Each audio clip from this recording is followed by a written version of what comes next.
चतुर्भुजं प्रसन्नवदनं ध्याये सर्वविघ्नोपशान्तये अगजाननपद्मार्गं गजाननमहर्निशम् अनेकदन्तं भक्तानाम् एकदन्तमुपास्महे एकदन्तमुपास्महे। ॐ भूर्भुवस्वः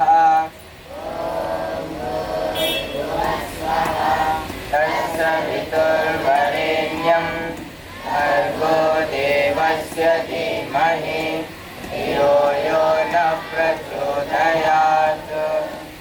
रत्नाकराधौतपदां हिमालयकिरीटिनीं ब्रह्मराजस्य रत्नाढ्यां वन्दे भारतमातरम्।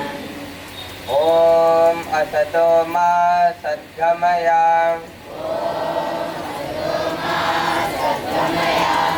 तमसो मा ज्योतिर्गमय मृत्योर्मामृताङ्गमय। ॐ शान्ति शान्ति शान्तिः। मातृ प्रणाम। 1 2 3। నరసింహమూర్తి గారు విశ్వ హిందూ పరిషత్ ప్రాంత అధ్యక్షులు వారు, శ్రీ వినాయకరావు దేశపాండే గారు విశ్వ హిందూ పరిషత్ సంయుక్త సంఘటన మహామంత్రి గారు, శ్రీ గుమ్మల సత్యంజీ గారు శ్రీ క్షేత్ర సంఘటన మంత్రి గారు తెలంగాణ ఆంధ్ర ప్రాంతం, తర్వాత శ్రీ బండారు రమేష్ గారు క్షేత్ర సేవా ప్రముఖ్ గారు, శ్రీ పండరినాథ్ గారు తెలంగాణ ప్రాంత కార్యదర్శి గారు, ఎడారి సత్యమూర్తి గారు ఈ యొక్క కరుణశ్రీ సేవా సమితి అధ్యక్షులు వారు. వారి యొక్క ఆధ్వర్యంలోనే ఈ కార్యక్రమాలన్నీ జరుగుతున్నవి. సో ఇది వేదిక పరిచయం. తర్వాత కుప్పోల వెంకటేశ్వరరావు గారు సెక్రటరీ కార్యదర్శి, మన కరుణశ్రీ సేవా సమితి కార్యదర్శి గారు. నేను కె రాజేందర్ రెడ్డి, ప్రాంత సేవా ప్రముఖులు. సో వాసుదేవాచారి గారు, కొట్టుపల్లి వాసుదేవాచారి గారు కూడా వచ్చారు. చక్రపాణి గారు కూడా ఉన్నారు. తర్వాత ఇంకా విశ్వ హిందూ పరిషత్ పెద్దలు కూడా ఇంకా కొంతమంది ఉన్నారు. జగదీశ్వర్ గారు ఉపాధ్యక్షుడు, బాలస్వామి గారు, శివరామ్ గారు, కుమారస్వామి గారు క్షేత్ర ప్రెసిడెంట్, రాజేశ్వర్ రెడ్డి గారు. వాహినిగా ప్రవహించే గంగయే హిందుత్వం, లోకమంత తల్లిగా హల్లుకున్న బంధమే హిందుత్వం. ఈ అనంత వాహినిగా ప్రవహించే గంగయే హిందుత్వం, లోకమంత తల్లిగా అల్లుకున్న బంధమే హిందుత్వం. దేహమనే ప్రమిదలో దీపం వెలిగించుదాం, జీవితాన్ని కొంతైనా దేశానికి పంచుదాం. ఇవ్వడమేలే మన జాతి లక్షణం, ఫలమునిచ్చుటే కాని కోరదు ఫలితం. ఎన్ని యుగాలైనా గాని మారదు ఈ గుణం, ఎన్ని యుగాలైనా గాని మారదు ఈ గుణం. ఎంతైనా మనమంతా తీర్చాలి రుణం. ఈ అనంత వాహినిగా ప్రవహించే గంగయే హిందుత్వం, లోకమంత తల్లిగా అల్లుకున్న బంధమే హిందుత్వం. కాలికి గాయం అయితే కంట చుక్కరాలదా, కలబోసిన మనసులన్నీ కష్టం కలిగించరా. కలిసి బతకడం మన ధర్మం మర్మం ఇల్లుకు పురుడోసిన పుడమి పూలవనం వేషభాష భూషణాలు వేరు వేరు పంతాలు వేషభాష భూషణాలు వేరు వేరు పంతాలు మన జనని భరతమాత మందిరాన తోరణాలు ఈ అనంత వాహినిగా ప్రవహించే గంగయే హిందుత్వం లోకమంత తల్లిగా అల్లుకున్న బంధమే హిందుత్వం ఉడతకున్న భక్తి అంటే ఉన్నదంత ఇవ్వడం తనదేది కాదంటూ సర్వం అర్పించడం समर्पणम मूले मन जीवित सूत्रम। अपने इस कारुण्यश्री ये जो अपना न्यास है उस न्यास के माननीय अध्यक्ष सत्यमूर्ति जी, विश्व हिंदू परिषद के इस तेलंगाना प्रांत के अध्यक्ष नरसिंह मूर्ति जी, क्षेत्र के संगठन मंत्री वो भी एक सत्यम है, दो सत्यम है और दो मूर्ति जी है। सत्यम जी क्षेत्र अभी सभी के नाम नहीं, क्षेत्र के सेवा प्रमुख, प्रांत के सेवा प्रमुख, प्रांत के संपादक, हमारे कार्यदर्शी और ये जो न्यास है उस न्यास के सेक्रेटरी और आप सभी हिंदुत्वनिष्ठ धर्म प्रेमी देशभक्त भाइयों और बहनों, कारुण्यश्री ट्रस्ट के द्वारा जो अपना कारुण्य सिंधु प्रकल्प यहाँ चलता है,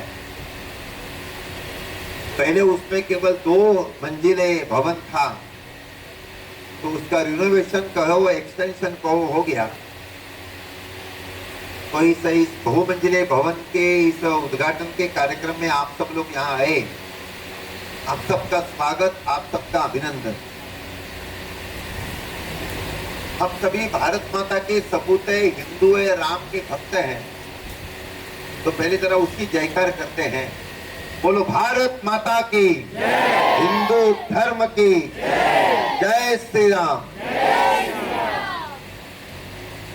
अभी धूप जबरदस्त है, भोजन का समय हो गया है, इसलिए मैं आपका ज्यादा समय नहीं लूंगा, इसे चिंता मत करिए, क्योंकि बैठने में ही दिक्कत आ रही है। मैं भी जानता हूं, मैं भी अनुभव कर रहा हूं, आप भी अनुभव कर रहे हैं। हम सब जानते हैं कि विश्व हिंदू परिषद सेवा का काम सारी दुनिया में, हिंदुस्तान में बड़े पैमाने पर करती है। सारे दुनिया के जितने हिंदू हैं उनको सभी को संगठित करना और उनको सभी को जागरूक करना, तो organize the Hindus and to awaken the Hindus. इसके लिए फ्रॉम 1964 अभी 2024 चल रहा है, मैंने विश्व हिंदू परिषद का ये डायमंड जुबिली ईयर है, हीरक जयंती वर्ष, षष्ठी पूर्ति वर्ष। तो विश्व हिंदू परिषद गत 7 साल से जो सारे हिंदुस्तान में काम कर रही है, उसमें विश्व हिंदू परिषद का एक प्रमुख काम है, वो है सेवा का। जो अपने समाज का डाउन टोडन हिस्सा है उसका उन्नयन होना चाहिए, उसका अपलिफ्टमेंट होना चाहिए, हिंदुत्व का जागरण होना चाहिए। इसलिए विश्व हिंदू परिषद सेवा के काम को चलाती है। परंतु परिषद सेवा का काम क्यों करती है?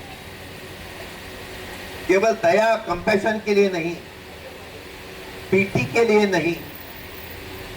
तो विश्व हिंदू परिषद सारे हिंदुस्तान में मोर देन 6000 जो सेवा करने चलाती है, वो भाईचारे के नाते करती है, कर्तव्य की भावना से करते हैं। तो अपने मन में प्रश्न आएगा कि कर्तव्य की भावना क्या है, भाईचारे का नाता मने क्या है। मैं आपको एक उदाहरण केवल देता हूं, दृष्टांत। हम अपने घर में रहते हैं, मान लो हम जब छोटे थे और मेरा जो छोटा भाई है वो फेल हो गया, I have got 100 out of 100 marks in the mathematics. And my younger brother, he got only 25 marks. तो वो तो फेल हो गया. तो मैं केवल उसका व्यंग आयरनिकल उस पर कमेंट नहीं करता हूं. तो मैं कहता हूं ये मेरा भाई है. मैं इतना पढ़ा लिखा, इतना होशियार, तो मेरा भाई ने भी पास होना चाहिए. तो मैं कहता हूं डोंट वरी, आप चिंता मत करिए, मैं आपकी कोचिंग लूंगा मैथमेटिक्स की, और मैं मेरे भाई की मैथमेटिक्स की कोचिंग कराता हूं, और मेरा भाई भी मेरे जैसा ही अच्छे मार्क्स लेकर पास होता है. अब ये मैं क्यों करता हूं? मैं उपकार कर रहा हूं? नहीं, ये मेरा छोटा भाई है, मेरा छोटा भाई है, इसका और मेरा रिश्ता है. तो भाईचारे के नाते मेरा कर्तव्य बनता है कि मेरा भाई भी होशियार होना चाहिए. इसके लिए मैं भाई को सेवा का काम, मैंने भाई का कोचिंग कराता हूं. हमारे घर में हमारी बूढ़ी माँ है, अम्मा है. अम्मा कमर में झुक गई है, वो काठी लेकर ही चलती है. She is 80+. और अम्मा की काठी जो है वो कहीं भूल गई, वो गिर गई, और उसको अपने कमरे से रसोई घर में जाना है. तो वो बुलाती है, अरे आ जाओ रमेश. तो रमेश क्या करता है, जी अम्मा मैं आता हूं. फिर रमेश उसके पास आता है. अम्मा की हाइट कम है, तो रमेश भी नीचे झुक जाता है.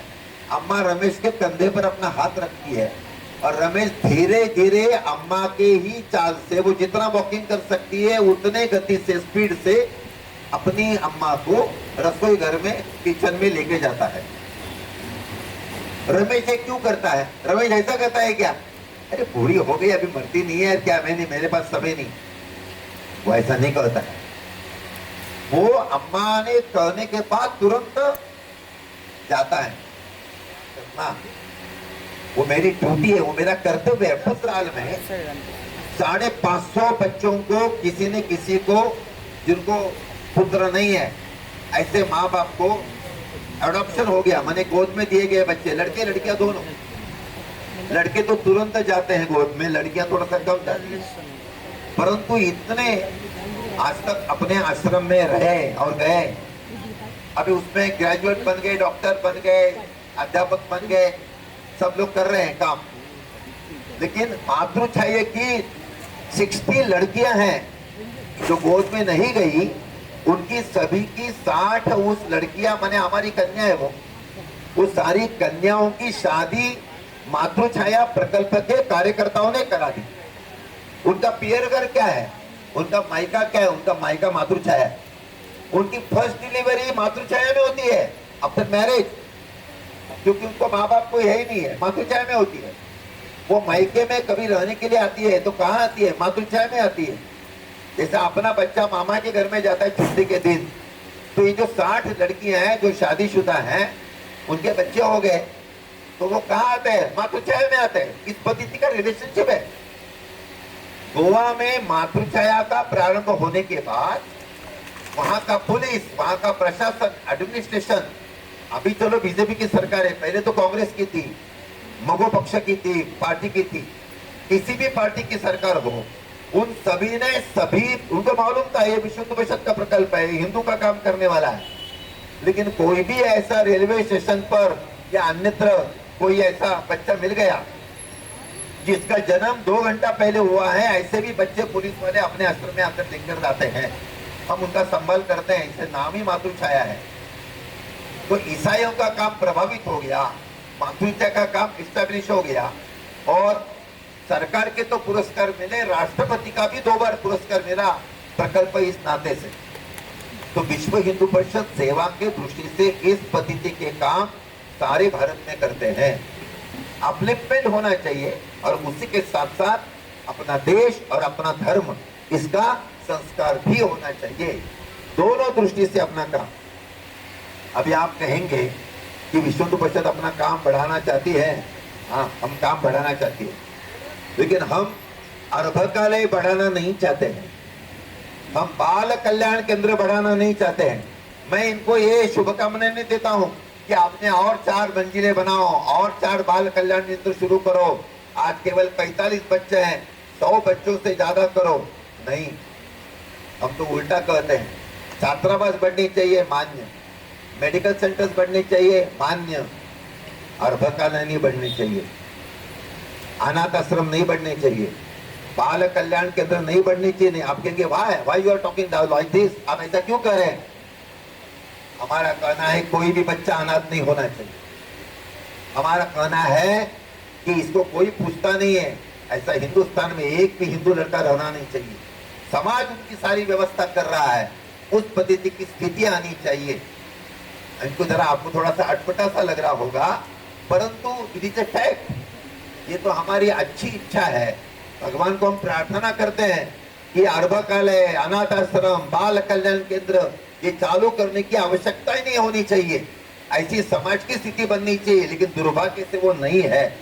प्रॉब्लम एग्जिस्ट, प्रॉब्लम तो है। उसके कारण विश्व हिंदू परिषद को सिंगल पेरेंट बच्चे होते हैं, जो कुछ होते हैं, ऐसे बाल कल्याण केंद्र हम चलाते हैं।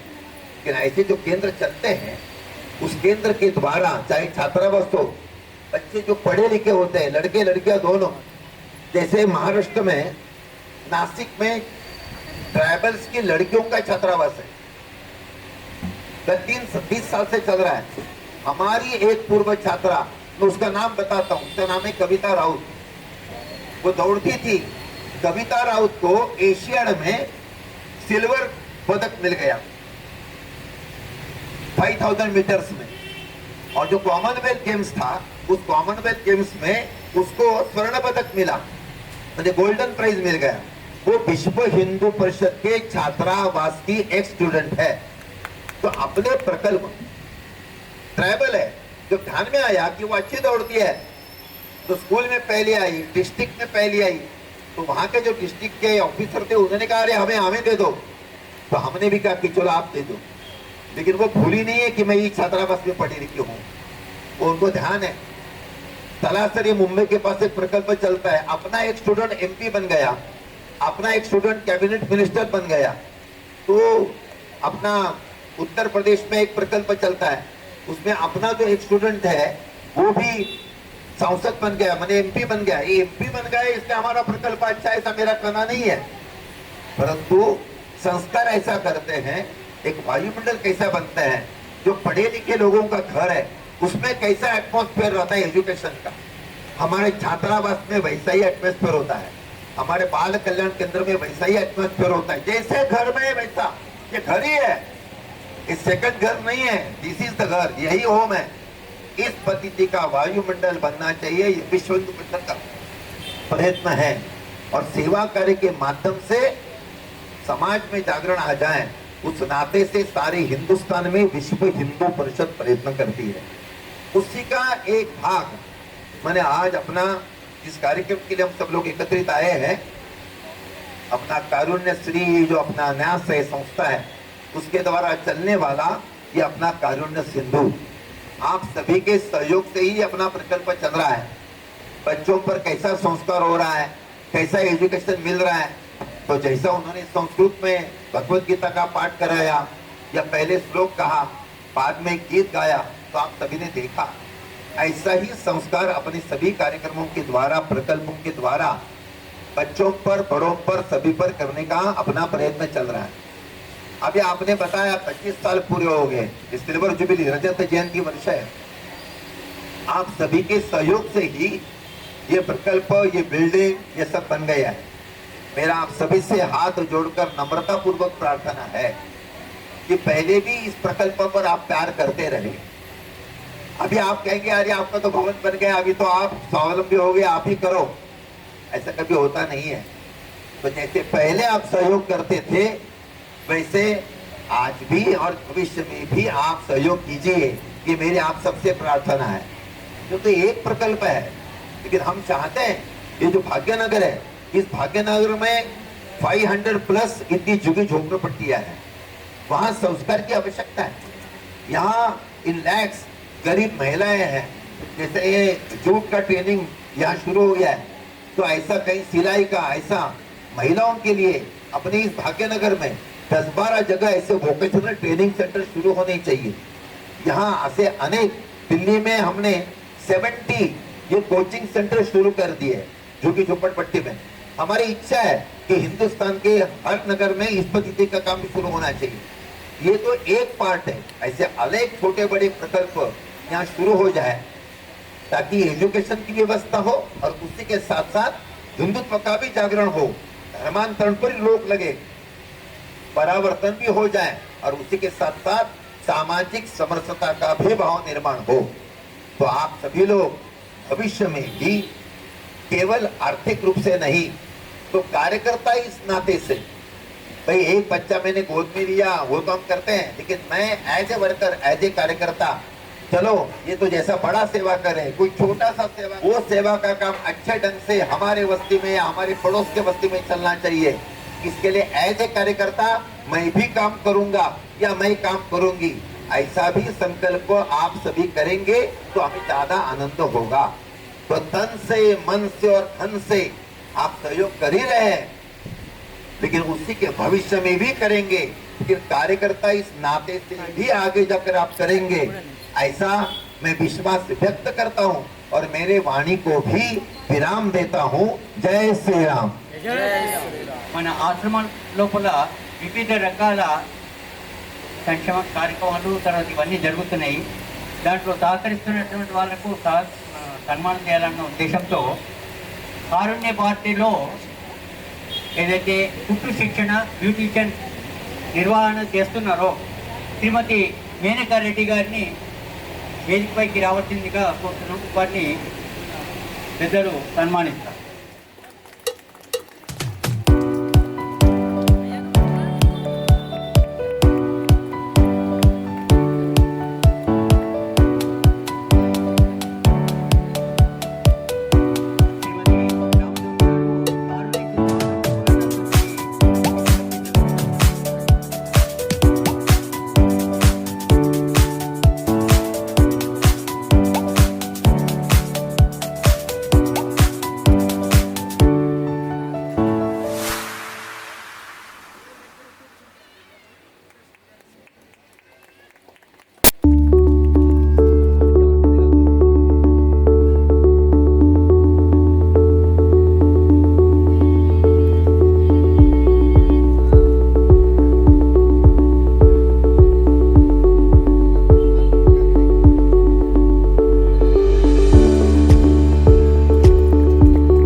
డాక్టర్ మాణిక్యాచారి గారు వారు మార్గదర్శనంలో ఇది జరిగింది ఇన్నర్ 2021.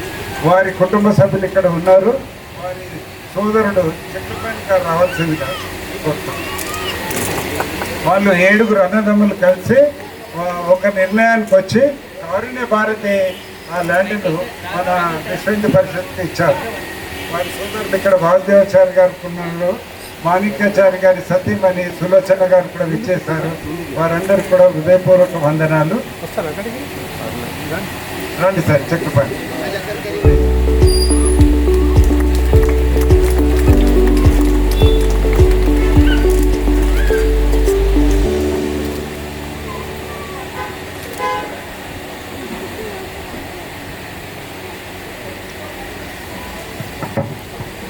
ధన్యవాదాల కార్యక్రమాన్ని శ్రీ నందమూరి హరికృష్ణ శర్మ గారు కమిటీ సభ్యులు.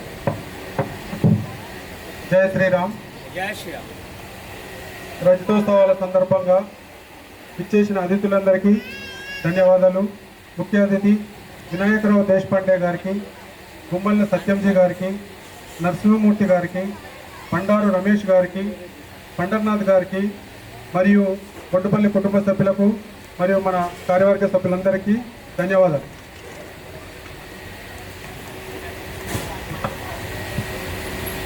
కార్యక్రమం చివరి వచ్చింది కాబట్టి ఈరోజు యజ్ఞ కార్యక్రమం అయింది, వాస్తు పూజ అయింది, సభా కార్యక్రమం అయింది.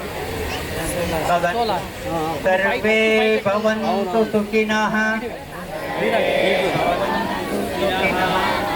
సర్వే సంతు నిరామయా, సర్వే భద్రాణి పశ్యంతు మా కశ్చిత్ దుఃఖభాగ్ భవేత్. ఓం శాంతి శాంతి శాంతి. భారత్ మాతా की జై శ్రీరామ్.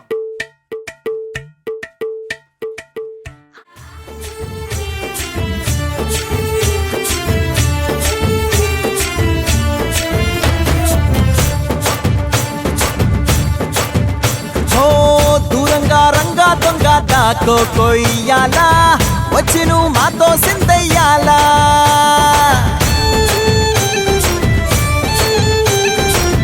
మందిరం కట్టిందయ్యా భూమి నీకి వేళ, మంచి చెయ్యాలో చాలా చాలా.